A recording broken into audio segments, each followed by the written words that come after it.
we have a relatively small team and we need to leverage all of the latest and greatest technologies in order to maximize the effectiveness of that small team on the DevOps team, on the IT team, and also on the dedicated security team. Because there's always more that can be done with security.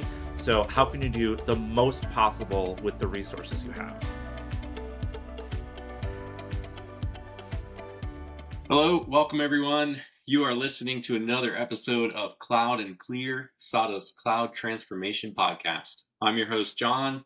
Today, I am very pleased to welcome Joseph Menti, Senior Director of DevOps, Security, and IT Ops at DroneDeploy.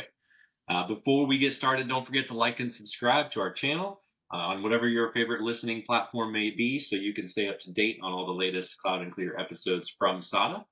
And Joseph, welcome to the show.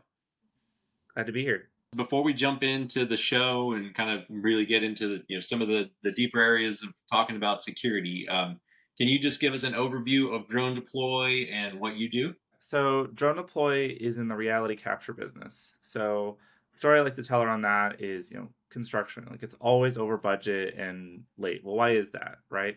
Well, you have some subcontractor digging a ditch, like specialist equipment, backhoe and everything, and some other subcontractors' only job is to put in the piping and plumbing and stuff, right?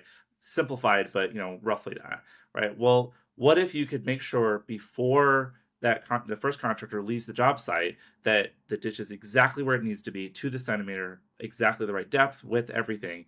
And then the next contractor, same thing, right? It's exactly where it needs to be, all the way up through the concrete pour, the structural supports, the facade on the outside, taking pictures of the inside, the ventilation, HVAC, electrical, plumbing, stuff like that.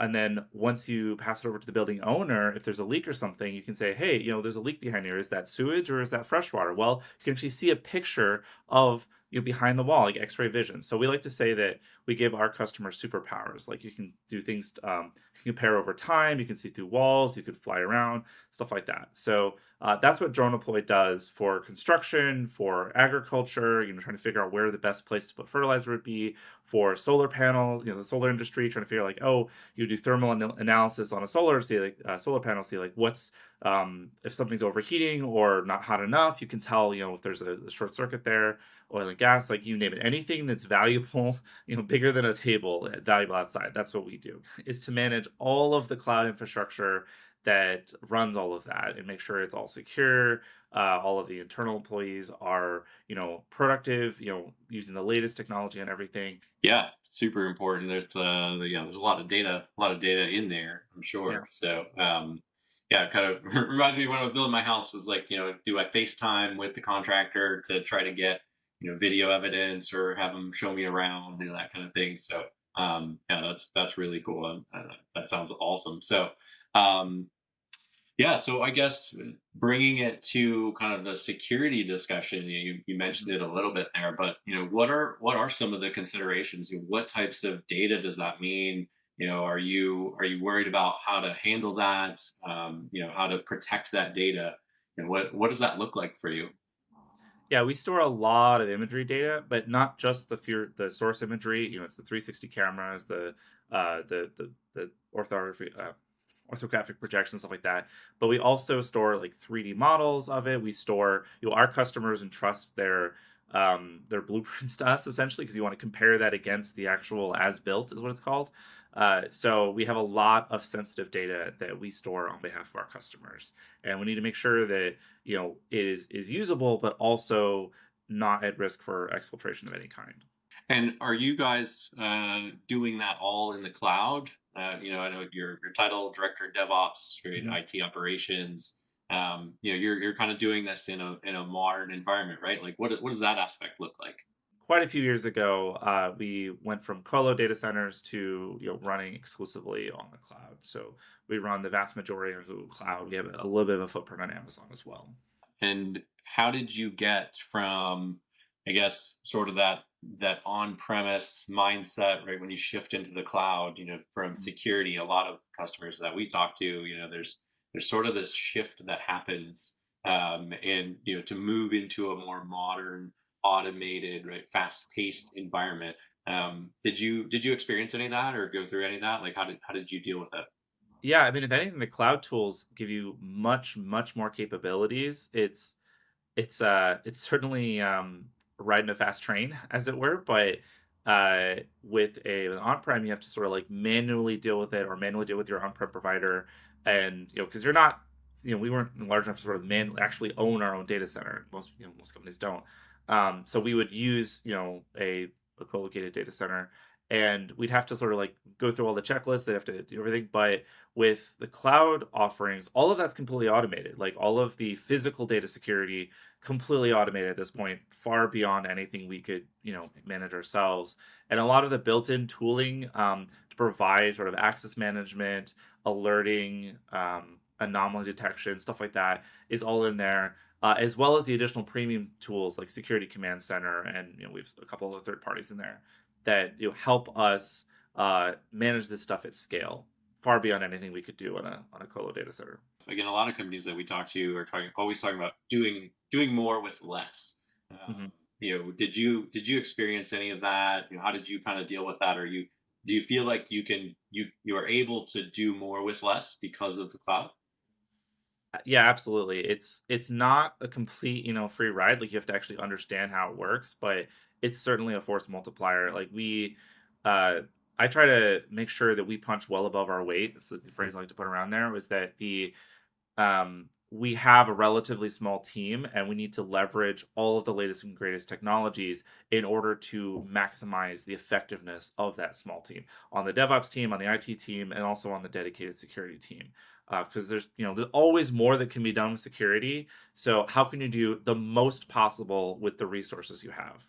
Yeah, absolutely. Common challenge that we hear a lot. Like I said, doing more with less, being able to do that effectively, utilizing the cloud tools. So, what can you give me an example of that, or give the audience an example of what that might look like? Is that tools specifically that you're using? Is that a change management process or something on the people side? Like, what does that look like from a real world example?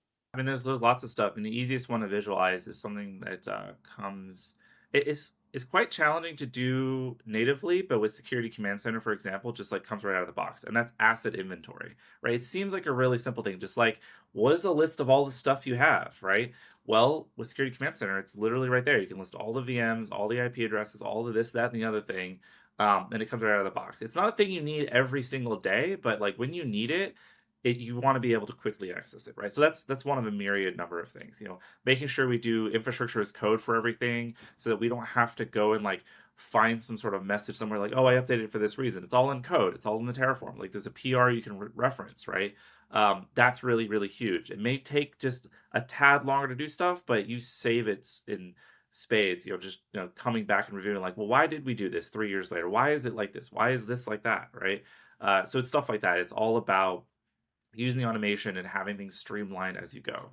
That stuff is huge, and I love that you called out. That sometimes it takes a little bit longer up front, but you'll save it on the back end. So we did an assessment of the environment that you guys are operating in Mhm. GCP, and we kind of came in and looked at that. I'm curious from your perspective, right? What's the value there, of having a third party kind of come in and look at your environment? And what was that experience like? What's the value there? Yeah, so it's really two things. Is one is we want to be able to make sure we're getting the best practices across industry. So SADA has tons and tons of different customers they do the assessments for, and we want to make sure that we're not missing something in our own little bubble here. Like we're not just like staying inside our own lane. And the other thing is you don't want to grade your own homework. Like there's a reason why typically security and compliance teams are separated. They work together closely, obviously, but you want to make sure that you have someone in there, someone outside, be like, hey, did you check this, and this? And because you get in a groove internally, you keep doing the same thing over and over again. And, sometimes that groove misses something, right? So that's why we like to, on top of our regular security compliance audits, we love to have these external assessments that come in from a focus less on the compliance side and more on the pure security engineering side to make sure that we are in fact taking advantage of the latest tools. We are in fact doing the best standard practices that best in class customers or companies are doing. The viewpoint of just making sure that things are going smoothly, and Um, I'm also curious. So when you have somebody come in and look at your environment, and obviously you're going to get some recommendations from that. What kinds of strategies do you use internally to communicate those things, to maybe feed those back to the team, to your board, to your executives? What does that look like for you from a results perspective? Yeah, that's a good point. So there's a there's a saying somewhere that sometimes you need to pay someone external just to tell you the same thing you already know, and that's always true because that's how you can get management to listen. Like, hey, there's a validated third party. They know what they're talking about. They have all these credentials, and they're saying the same things that we're saying to make sure that this is what we need to resource. This is the roadmap we need to follow.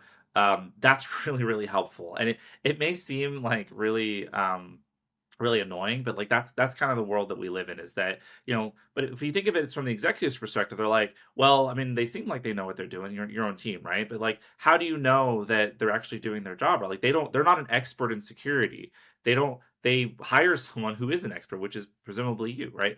And then, but how do they know that their team is actually doing the right job? Like if you don't understand the job that someone's doing, how do you go validate? Well, you have a third party come and say like, hey, you have this trusted third party that comes in and says, yep, they're doing the right thing. They're trying to like, oh, here's some areas for improvement. Here's some areas where they're doing a really good job. But it's really important for the social aspect of a company, as it's not, you don't get in your own head like, oh, well, I know what I'm doing. I'm the expert. You should just listen to me. Like, how do they know you're the expert, right? And that's where it's important to have third parties come and sort of just like, again, you don't grade your own homework, right? You want to make sure that you know you are validating both for your own internal technology growth, but also, when you're reporting up to management that, hey, this is really, this is the right track. We're on the right track. Keep going, right? The view or the conversation around security versus compliance, right? You mentioned grading your own homework as well, and doing compliance activities, but it's very different from security. I'm a firm believer that if you're doing security well, compliance won't be difficult. Mhm. Like compliance to me comes from good security. I don't usually like it when it's the other way around. There's a lot of things you can do to just like check a box, but it doesn't necessarily guarantee you any kind of risk reduction or anything like that. So, like I said, I'm a firm believer. Good security, right, informs compliance and makes it a whole lot easier. So yeah, love that kind of comparison there. Talking about like I said, not grading your own homework, having that validation performed, but from the perspective of good security, just best practices. Just understanding what those are, and I think that also gives you an opportunity to go a little bit outside of some of those, I'll call them compliance boxes, right? Mhm. Because when you're in a compliance framework, you're looking at very specific things. And security, if you're just looking at it from a best practice perspective, you get to look a little more broadly, and you can kind of go Mhm. outside some of those typical boundaries and talk about like new tools, or nowadays, right, it's AI based things that can help out that might not be mentioned otherwise if you were just staying inside of kind of that well-defined compliance boundary. So, yeah, I agree. Looking at that from a best practices perspective is very helpful. So, Yeah, um, absolutely. I mean, if you think about it from the compliance perspective, like it's all best practices, it's all good stuff, but the nature of the consensus that it takes to create a compliance framework necessarily means that it's out of date in this fast move. Like it cannot possibly move as fast as the rest of the industry, nor does it strictly have to, but it's a minimum bar, right? It's an important minimum bar, but we just have to recognize that it is a minimum bar. yeah, yep, absolutely.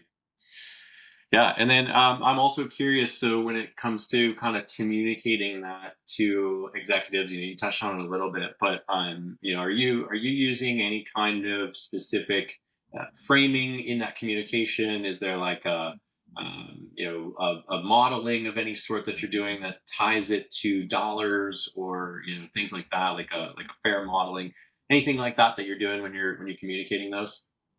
Yeah, it's really difficult to tie it directly to a dollar amount. I know some folks are able to sort of do that more exactly.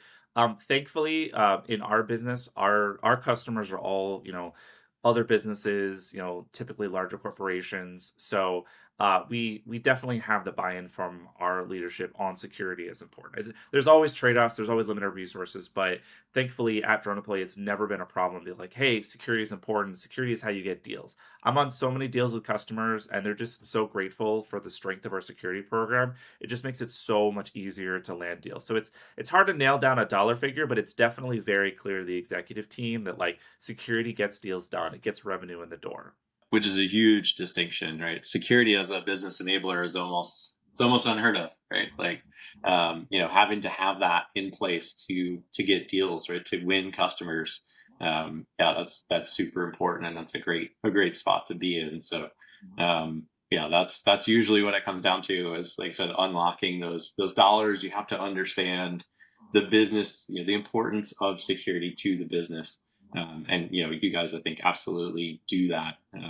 So that's amazing. For that one, what we try to do is we really try to impress our customers with the security. It's not just like, oh, you have some certification or you do these check boxes.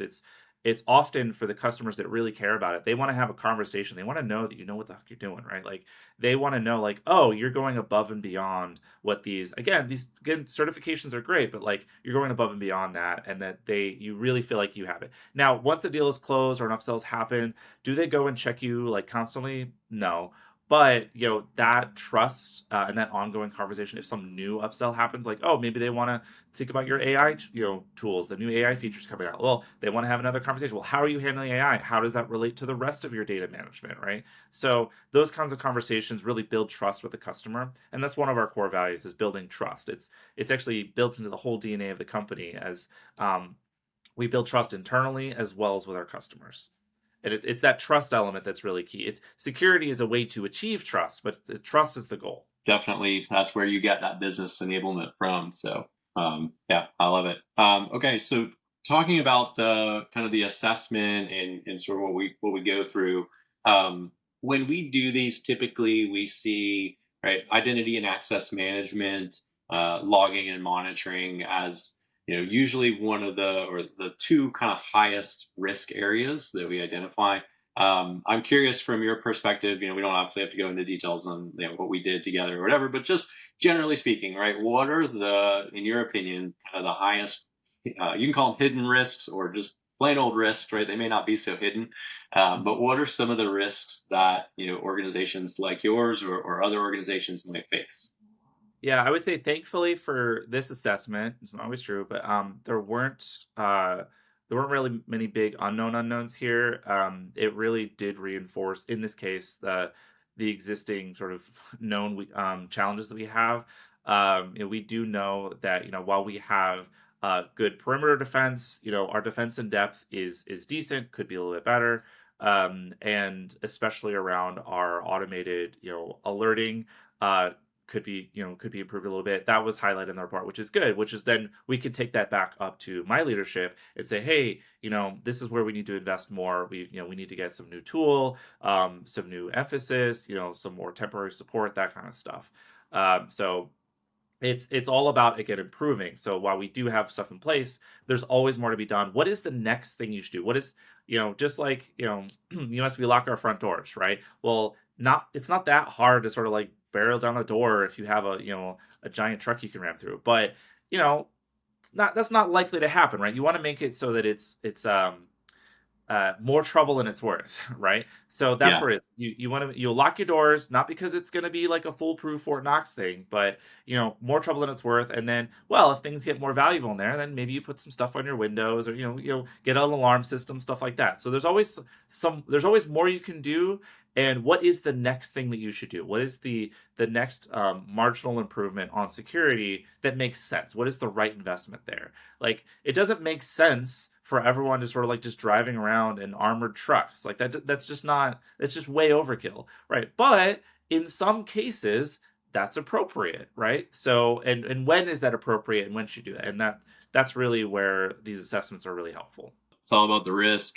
Like you said, certain areas it makes sense to have more strict controls in place and better security. But yeah, do you need that everywhere? Probably not. So yeah, that's awesome. Having that understanding is super critical, and it's all about just measuring and understanding that risk. And One of the things that I like to do as well, and anytime that I'm talking to somebody, is just talk about risk it can mean a lot of different things to a lot of different people, but also it can get to a point where it almost becomes not real. Mhm. So kind of keeping it based in reality, like you gave the example of driving around in your car or locking your front door, right? Like the likelihood of things, could it happen? Yes. And sometimes I think it's really easy when we're talking about risk to get more over into the like, oh, it could happen, right? But balancing that line between like the possibilities of what could happen and the reality of what you see. Yeah, I mean, I'm curious how you deal with that as well. Like, do you pull data from your environment, like from a data driven perspective? Like, how do you deal with that? Yeah, we have internal rubrics around probability and impact that we gauge all of our internal security tickets around. And there's a whole it's never comprehensive, but each little level has like a half a dozen to a dozen different examples of it to try to gauge like, okay, this is a low, this is a high, this is a critical, that kind of stuff. So we gauge that against those real life scenarios, like, oh, what's the the impact of someone getting right access to company confidential information, right? Well, what is that classified as? um, and how does that compare to someone getting root access to all customer data, right? They have, that kind of stuff. And it's never going to be like exactly, numerical in that respect, but having that guide of the risk-based approach and the impact. So it's not just likelihood, it's likelihood of an impact. Yeah, let's talk about kind of I guess the future, I'll call it. Mhm. Some emerging trends and threats. You mentioned looking at the hardware. Obviously there's a whole bunch of software components here, but what kinds of things are you seeing in the industry? Maybe it's not exactly applicable to drone deploy, but just generally in the security industry, what are some kind of emerging threats that you think are out there? The biggest one that I see coming down the road, although it has not yet manifested, is the impact of AI on the security, malicious actor. So far, what we've been seeing is that they're more prolific with what they're already doing, but it hasn't like fundamentally transformed. I mean, you hear these like news articles of like some CEO is impersonated with like a deep fake type thing, and that does happen. I mean, it's real, but it's so rare. It's so hard for those to pull off. Um, but I mean, the in the realm of fishing, for example, like the historically be like, grammar's terrible, stuff like that. But it's easier for malicious actor to do, just pull up a deep research on a specific individual so they can automate stuff that they're already doing in some degree. And so they can pull off, it's still, low probability of any even given event, but they can do more, deeper research and stuff, more say spear phishing, is typically the term, where it's like, I'm going to deeply research this individual, but they can have an AI do that now. Like say, oh, I want to know everything about this specific, sales leader or whatever to get in there the organization. Um, that's really where things are happening now, and I there's definitely are some emerging trends around sort of prompt injection type stuff. Yeah, that's real for sure. You need to make sure that there's no real way to secure that right now, so you need to be really careful about sandboxing anytime you have user input. But that's fundamentally similar to any other data sanitization. Input sanitization in general has been around for a long time, but it's just the rate and the effectiveness of these malicious actors to do more of the same. You're spot on. I would agree. Like that is, it's almost the same things that can be used for good are also able to be used for bad. So you mentioned like profiling a person, right? You see that now in a lot of sales tools where it's like, hey, I'm about to go into a call with a customer. I want to know everything I can about them. That takes a lot of time. Let me automate that. Bring some data in from an AI agent of some sort, right? And that can also be turned around, to be used for profiling and understanding where some target may be weak, right, or Mhm. susceptible to social engineering or phishing. So, what guidance would you give to other security leaders or folks that may be in a similar role to yourself on sort of doing some of the things that we just talked about? Right sizing their security program to align with business objectives, to account for the ever-changing threat landscape. You mentioned that continuous improvement and kind of continuous testing and growing and learning. Mhm. What guidance would you give to other security leaders on how to do that? I would say this is something I learned early in my career, but is truer today than any other time, which is it's not good enough to be good at your job. You need to be able to communicate to others what your job is and how that brings value to the whole organization, right? You could be the absolute best security leader, best security, and you have like top notch, like NSA, CIA level security. But if no one cares about that, or if it's not valuable, or no one, or even if it is valuable, no one knows that you're doing that, then you're just wasting your time, essentially. So, definitely having that communication of value up to your leadership, and it doesn't have to be, like, oh, we brought in, $2.50 of whatever. Like you don't have to be like super, exact dollars, or list out every deal, but you definitely need to make sure that you communicate up to your leadership the value of the security program, what it's actually buying them, because they're spending a lot of money on it. It better be worth something to them, right? And making sure that it is right sized for what the value that your leadership wants out of it, right? Not every leadership wants everything to be, the highest security. Again, there's no end of things you can do in security. You can always do more. What is enough? What is the right amount? How do you make it, more trouble than it's worth for any malicious actor? Yep, and it has to be done in conjunction with the business as well. Yeah. So there's no way to do it alone. Love it. Super practical advice. Thank you again, Joseph, for joining us today. For those of you listening, again, like and subscribe. You don't want to miss the exclusive insights from leaders like Joseph, and we'll see you next time on Cloud and Clear.